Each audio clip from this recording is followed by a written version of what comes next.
If you've ever gotten frustrated with your radio and thought maybe the best thing is a factory reset, I'm going to show you the quickest way to do that, and I'm going to show you how to make it recoverable.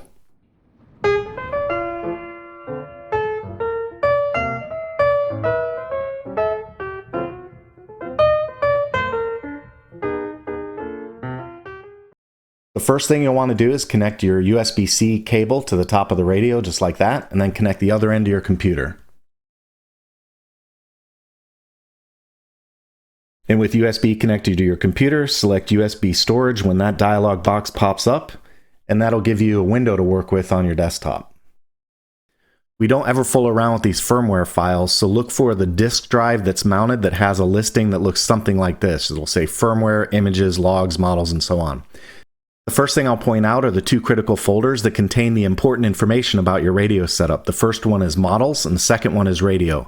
Now I highly recommend before you go any farther, just take a copy of them to your desktop. Store them somewhere safe so you don't lose them in case you mess something up. You have a copy of it. So take models over and take radio over and copy those to your desktop.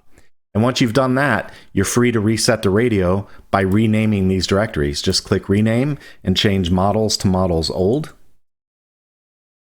And then change radio to radio old.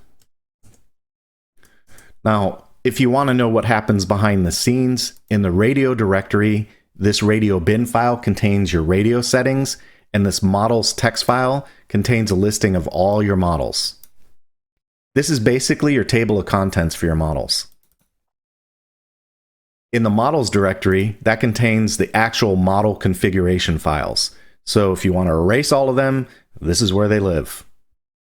Once you've renamed these two folders and you disconnect your radio from the computer, the radio will recreate those folders and it will be lacking all of your setup information. So after it creates those folders, just do a quick power cycle and you'll be brought to your calibration screen and you start from scratch. So let's do that now. I'm going to disconnect the radio from the computer. What it's doing right now is creating the radio directory and the models directory, and it's creating the radio.bin settings file.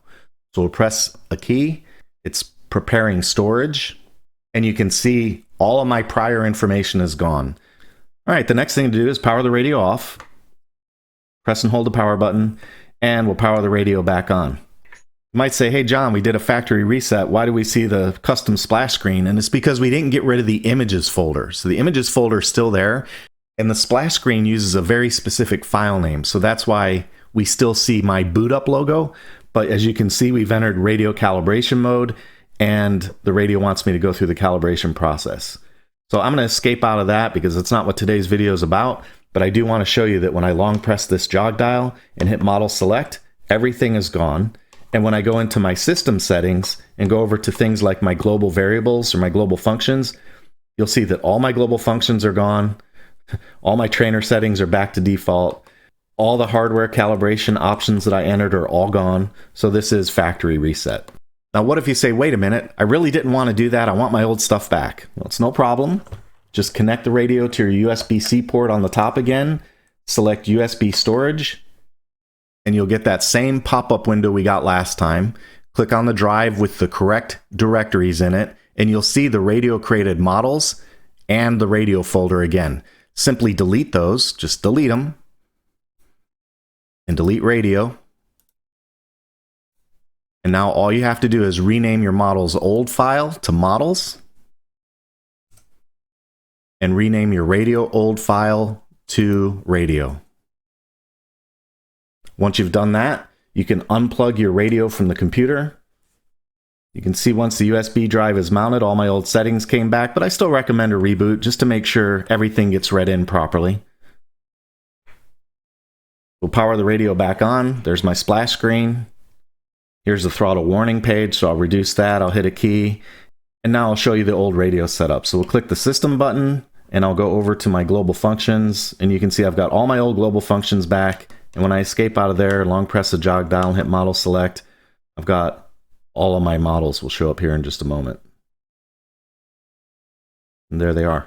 That reset is not as complete as completely erasing your SD card and then reinstalling the SD card contents from the developers.